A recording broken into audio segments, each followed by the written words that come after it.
Yahoo!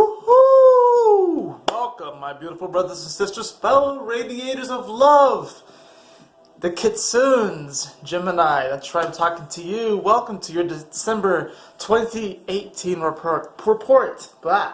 Thank you for joining me on this video. Hopefully I'll be able to speak and enunciate my words. Let's see how many times Astro Fenixx, J Fenixx, Jamal, whatever it is that I call myself these days. Let's see how many times I trip over my words. Yahoo! What is a Kitsune? You should ask.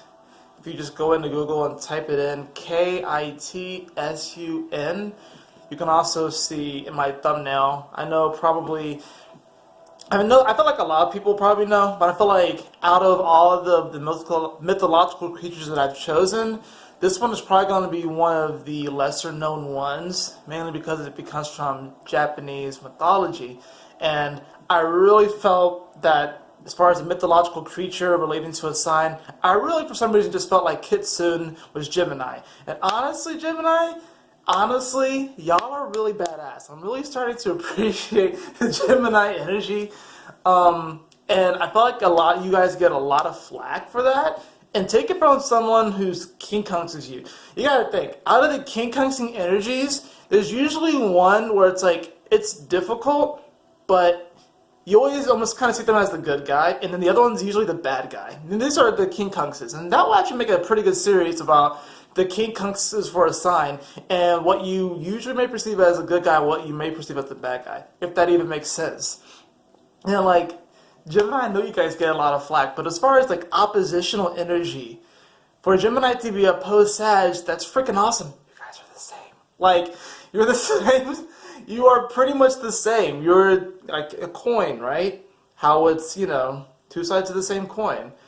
And the interesting thing about the Sag-Gemini opposition is that it's a super, really magical axis to be on. Not saying that the Pisces-Virgo one isn't powerful or magical, but there are definitely loopholes that Geminis are able to get away with that Virgo can't get away with. That's what makes Sagittarius so freaking powerful, and this is why Sagittarius and Pisces go back and forth on who's the most powerful. Because there are and all the signs have their advantages and cons, their pros and their cons, whatever like that. But Geminis do have an interesting loophole. And even though both of these planets are ruled by Mercury, Gemini is the air sign. So that's the interesting thing about it. How Gemini, you guys have serious loopholes that allow you to be able to tap into this magical field that we call the Earth or the universe or this cosmos. And you guys are able to feed a lot of that information back to Sag. And it's like you guys will bounce off each other so many ideas and so many things I'm channeling right now that it's just like it blows people's minds. This is why Geminis honestly have all the good rappers in the game. Like at least they have. You guys are like incredible lyricists, if anything. I'm kind of going off tangent a bit. I'm doing this intentionally because I'm tapping into my Gemini energy. I don't actually have any planets or celestial bodies focused in Gemini. That doesn't mean I don't have Gemini energy. It just means I don't really have a lot of energy focused there. So the way that I tap into it is usually when a planet is like transiting or so. And Gemini for me is like what? The cusp of my 7th house. So, yeah, no, not the cusp of my 7th house. Wait, yeah, that's right. Almost forgetting my own house. Yes, the cusp of my 7th house. So, of course, I have some Gemini in my 6th house. So, that's interesting how there's two sides of that. But anyways, that's just my chart and stuff like that. But the Kitsune, super powerful, amazing creature. embrace it. Of course, these mythological creatures are just things that I've come up with, so you don't have to necessarily embrace them, but I think it's just kind of cool to look at the signs in these different ways. Kitsunes are freaking awesome, freaking powerful. Naruto Uzumaki, now you know. Anyways, so let's get into your reading. All of that tangent aside, we have a very powerful month, guys. Like, we made it. We did it. Like, this year has been so intense. It's been crazy. There's been so much shedding. So much shedding. And like, there's so many times where we picked off scabs as they were healing, and sometimes we picked them off just as they were finished healing, and we're like, no, brah! And this is like, blood's like squirting out. I know that's a little graphic and weird, but blood's just squirting out, and we're like, it's like the Pikachu meme, like, I didn't think this was going to happen. That's what this year has been like, energetically. It's like, we're trying to heal, and then right at the last moment, it's like, alright, it's pretty much healed. We're just like, we go overly dramatic with it, just be like, yeah! It's like we're over-exaggerating, it's really funny. That's what this whole year has been like, and we made it. December is actually going to provide some peace and calm to the craziness that's been this year, but also give this deeper sense of passion and this deeper sense of truth that everything's going to be okay. Regardless of what you're really looking forward to doing and going for in your life, the adventures, you really don't know what's coming. But there is definitely like this just persistent and just undeniable just inner faith and hope that everything's going to work out. And if you can tap into that that vibration, even for a moment, and you have to do it every day. But it's like, even if you tap it, and if you do it every day. It's just sometimes you're not aware of it. Increase more moments of that awareness, and that's how you're going to really see just how beautiful things are turning out. And for you, we got the sun. So of course the sun is in your opposite sign, Gemini, and astrologically, it's already been pretty intense. Of course, we could talk about the Sun conjuncting Jupiter, which was technically in November, that was the 26th, but I feel the need to mention that because I want to remind people, if you happen to be cross-watching, by the way, this is for if you have your Sun, your Moon, or your Rising in Gemini, okay? Or if you happen to be cross-watching and just kind of hanging out with the Gemini tribe, the Kitsunes, the Kitsune. But that Sun conjunct Jupiter at 3 degrees Sag was huge. That was honestly a seed. That was a massive seed, and it's like, now it's like, since then, we've been kind of like putting dirt on top of the seed, and some of us have been crying. That's probably actually how we are watering this seed. Some of us have been wanting to hold back tears because like we're trying to put soil on top of it, and we're continually washing it away. It's like we don't want to plant the seed, and it's because this seed is kind of like, in many ways, the past. But not saying that the Sun conjunct Jupiter it's like, it's a way to heal from the past. It's a way to, accept what happened in the past, but also realize all of the great, blissful moments of abundance in the past, and how to really appreciate them, and how to use that current to propel us forward. How to use that current in the current moment, to help propel us forward. So it's really a shift of belief coming from a really deep space, and it's divinely guided. It really is. This is going to allow biases to be uplifted. This is going to allow a lot of cultural biases to be uplifted. We are really actually with this conjunction, which was on the 26th of November, so we had to go back a little bit, but I just felt the need to really mention it.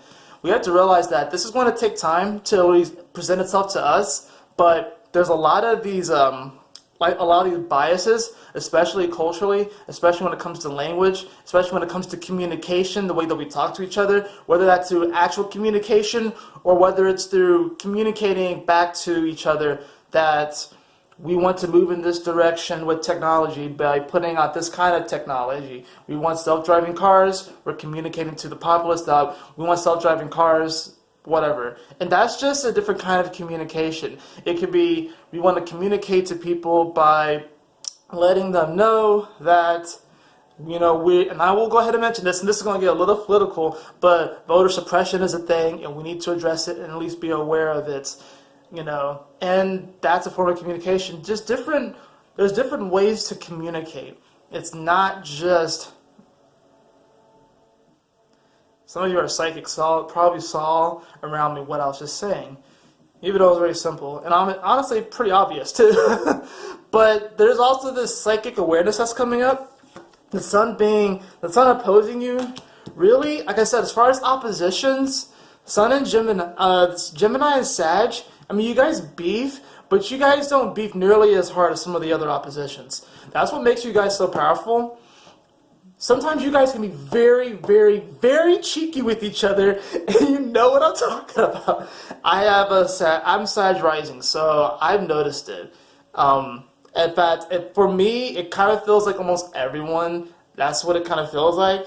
But sometimes, like, the cheeky, because I have a Scorpio sun at the 12th house too, so it's like I feel past a lot of it too. So it's kind of weird how I receive it. This is more of a Sag Sun thing that I'm thinking, like Gemini Suns and Sag Suns, the way that you guys bounce off of each other, it sometimes can be very cheeky as hell, very comedic, but you guys don't beef nearly as hard as of some of the other oppositions. I'm trying to realize how much Taurus and Scorpio beef, which is interesting because I feel like actually there's going to be a great resolution within the beef between Scorpio and Taurus. As far as oppositions go, let me think of some other oppositions. Yeah, Cancer and Capricorn, there's still some residual beef going on with that opposition that needs to be sorted out. But really, oh my goodness, that's going to be the resolution that saves like so much. Like I'm not even joking. Like like the Cancer Capricorn beef, as far as oppositional beef and stuff, and they work together and stuff. But once, like, even just like a pebble or two of that one, once it like gets healed, like healed, this world's going to look drastically different. Like, what are the other oppositions? Aries, Libra. That one's not really a beef. That's almost like, I mean, it kind of is, and there are some things going on there, but that one's kind of more like, I don't know. It's hard to describe that one. It's kind of like a play. Leo and Aquarius are best buds. I'm starting to realize that. Like, I thought that they were beefing hard, and I think they definitely simulated through ways, probably mostly video games. But Aquarius and Leo are actually best friends, which is kind of interesting. Which is actually a very good thing. It's a very good thing that they are best buds. And then which one am I missing? Another one. Virgo and Pisces. Oh, Virgo and Pisces. There's actually about to be some more beef with that one.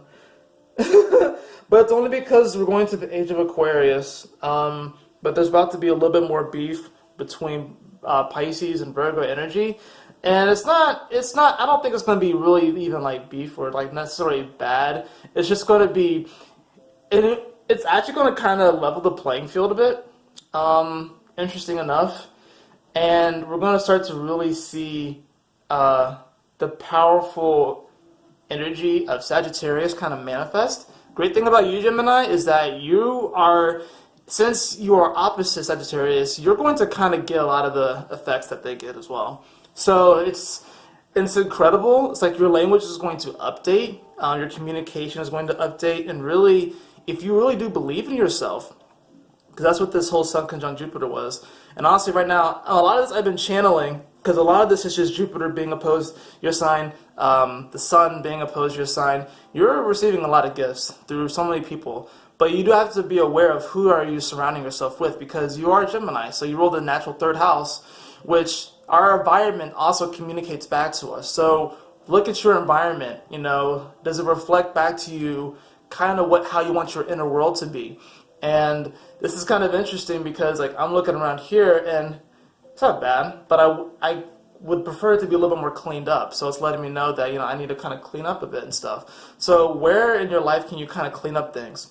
Since this energy is in your 7th house, this is speaking to relationships, relationships with other people, marriage, partnerships, also just ways that you find compromise, the ways that you connect to your guides. The 7th house is also how you bridge to your guides.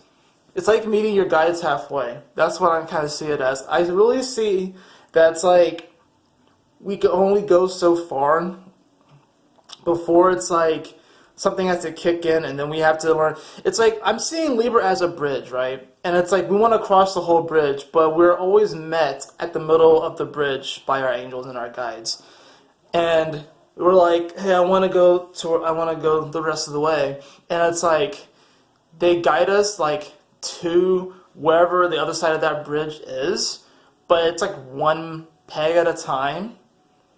So it's like we walk across the bridge, we go halfway, and then it's like we go a little bit more, like every day.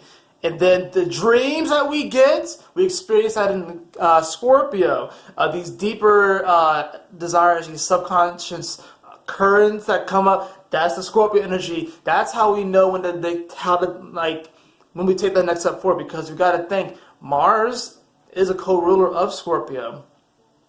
So I'm chanting a lot with you guys, Gemini, and I really do feel the need to, because I'm telling you, you're getting a lot of this information. You're getting a lot of this knowledge right now. You really are. I'm telling you, it's like this week is like a zip file is being opened that was compressed. Okay? That zip file is about to be opened and is about to flood through your being with so much cosmic information and energy. You're going to be like, whoa, how could I ever not feel abundant? Does that make sense? The sun is going to square Chiron at 27 degrees on December 19th.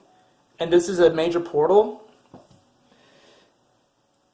This is a huge portal because, the North Node is going to be trining this spot as well. So that means that, the sun is going to be, we'll say the North Node's in Cancer right now. So that means it's going to be quincunxing.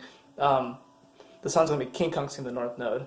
So it's going to kind of be this interesting, it's going to be kind of this weird thing where you get this mutual reception between Chiron and Pisces, which is at 27 degrees, and the North Node in Cancer at 27 degrees. But then you have the sun squaring Chiron and then quincunxing the North Node. So it's kind of an interesting thing, because with that quincunx to the North Node, you got to think it's semi-sextiling the South Node. And the semi-sextile, it's kind of like, oh my gosh, that's the way. Oh my gosh, do I really want to say that?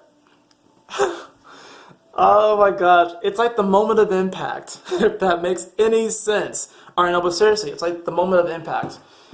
And then the sextile is the actual, action of the sex and stuff, The square is friction, complications with friction, which can be good or bad, right? Good or bad. The quincunx is the awkward aftermath, and it's always awkward even if it's someone that you love from the depth of your soul. Still awkward. Then you get the opposition, right? And opposition isn't necessarily bad. It's just like you move on from the exchange, the energetic exchange. So, anyways, that Sun square Chiron is really going to shift a lot of things. And I've gone 18 minutes and 18 seconds into this, and I've been just talking about astrology and channeling.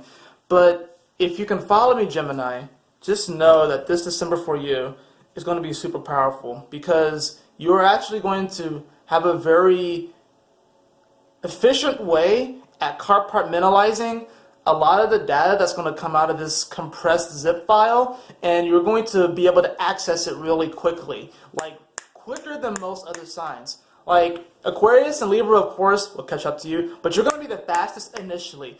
So take advantage of December. Take advantage of this Sun in Sagittarius season. The Sun will go into Capricorn on December 21st. The zip file is technically already opening. The zip file is actually going to open when Mercury goes direct, by the way. That's when the zip file opens.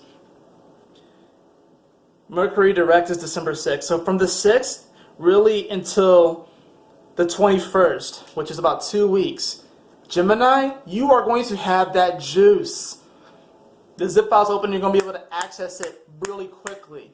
Just be kind of aware of that.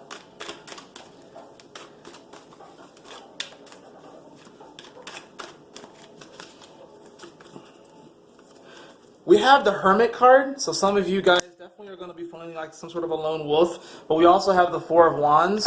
Beneath the Four of Wands, we have the Eight of Swords. So what we have here is actually is interesting because when I put this card down, I accidentally put the Four of Wands down. But we have the Eight of Swords, and as you can see, she's blind. So some of you guys are actually unwilling to see the celebration. Some of you guys are actually unwilling to see the party. It's almost like you're sitting at a party, actually, I'm seeing, and it's like you can be so caught up in a delusion or your own fantasy that you don't really realize just how amazing things are right now. So we have the card of the Hermit, which is actually Virgo energy. And that's really saying is that, yes, you probably are feeling a little bit more secluded right now. You may even be feeling not as chatty right now. That's just a side effect of the opposition. It happens. But really what's happening here is that there's this great, beautiful dance. You see these rabbits? They're about to go in. Fertility, fertility, fertility. Some of you all might even be blocking your own fertility. And the only reason why you're blocking it is because you are refusing to see and accept the miracle that it's already happened. You're pregnant. Whether it's with an actual child or whether it's with an idea, a new belief that's going to allow you to push forward in such a powerful way.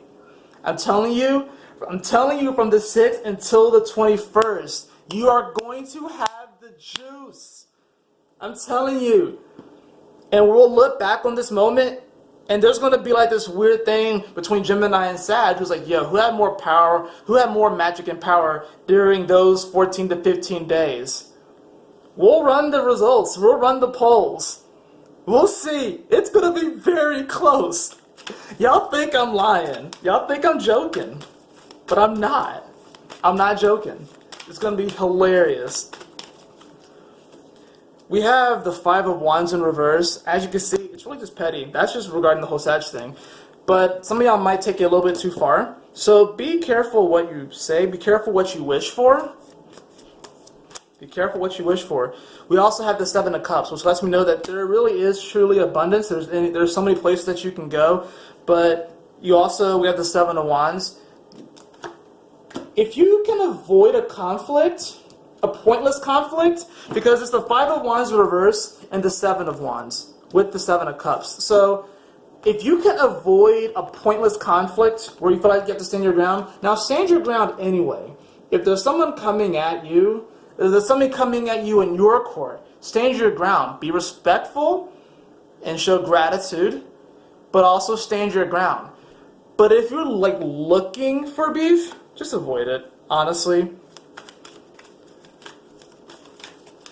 Unless you're just like doing so in a jokingly way, which sometimes Gemini, I feel like you guys won't be able to play it off as much. That's the weird thing about the 6th to the 21st. It's like you guys are going to get some major juice, but you're not going to be able to play it off as a joke as well as you did before. Like you'll be able to do it again, but that's not going to be until after the 21st, you know. But during that time, the truth is really going to spill through you, Gemini. So really, you know, be careful what you wish for, but also have fun. We also have the Three of Swords here, which of course is not the most exciting card. But we have the Ten of Cups here in reverse. So yeah, you're definitely blocking your success in some type of way. Or maybe you feel like something is blocking your success. Maybe maybe resisting trying to let go of something that didn't really bring you the satisfaction or the harmony that you wanted. But this all could be just a projection. Maybe things are turning out better. We also have the Ace of Wands in reverse. So this has to do with, really, you may be focusing too much on what someone else has manifested. And you're like trying to derive your happiness off of that. And that's not really the way to go. You can really love someone and stuff.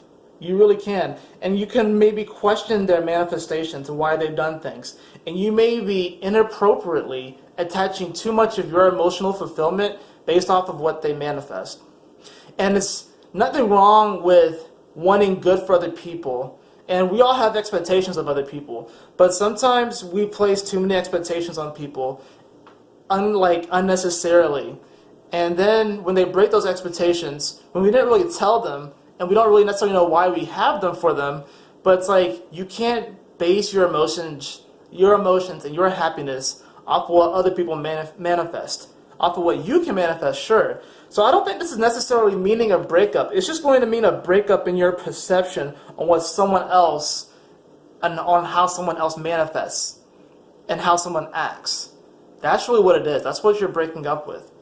For some of you, this would be great. For some of you, this may turn around a relationship. And we have the Justice card. So justice will be served. The scales are balanced, and they're going to be integrated. Whatever it is. So for some of you, like I said, if this is a relationship, like a romantic relationship, and you've been wondering about the relationship and the direction of it and where it's going and stuff, I would say just have trust. Really put it in God's hand. We also have the King of Swords here. And below the King of Swords, we have the Star card. Aquarius energy coming through. Trust and have faith. Your guides are speaking to you. You may be making a mountain out of a molehill. This is also about really finding your purpose. But you do have to open up the communication. You do have to take the action. Okay? You can't just wait. You know. Act on your happiness. You know. Act on your happiness and watch happiness just come to you. Act on your happiness and just watch happiness come to you. Watch joy just pour through you. Some of you all, your relationships are changing forever. Forever. Your relationships are changing forever, Gemini. And it's going to be awesome because you're going to actually learn to see the beauty in all of your relationships. Even people who have wronged you. Because you went through some major relationship karma and stuff. Saturn was opposed your energy for a while, right? And now it's in Capricorn. So we've been talking about the whole Saturn and Scorpio thing, all these energies in Scorpio, but the Sagittarius energy is being worked on too. And Saturn went through there and exposed a lot of faulty beliefs that have manifested, to put it bluntly, shitty situations. But I think now we can start to look at those shitty situations and kind of laugh, because it's like we can actually find the gem within that shit. We can find the gem within that pile of dung. It's like, yeah, what's one man's trash is another one's treasure, or something like that they say. I like to think of like the scarab beetle, who's like rolling a ball of poo, but there's actually like a seed of like a miracle within that. And it's like the heat from that poo, I know this is going to sound gross to some of you all, is actually like creating a diamond or a gemstone, per have you. Scarab beetle. That's why it's huge in Egyptian mythology. It's massive, and it's a totem animal of Pisces, which squares your energy. This is going to be an amazing month for really everyone. The Gemini, like, I'm honestly really proud of you. Like, you guys are kind of ahead of the game in many ways. And this is also just going because Uranus is going to be in your sign. It's going to be in your 12th house. So it's definitely going to be a very, very interesting upgrade for you, Gemini, the Kitsunes. You guys are about to come into your powers, but also remember that, you create your own happiness. Don't really worry about what other people are doing. Kind of come out of your shell a bit and engage with the world, engage with the celebration, because really, you have so much more powerful. You have so much more power to give, so much more power, really endless power, but you have so much more than you realize. And, yeah, you just have to kind of get out of your own way. That is it for your reading, Gemini. I hope you all enjoyed it. If you did, please like, share, and subscribe. I would really appreciate it.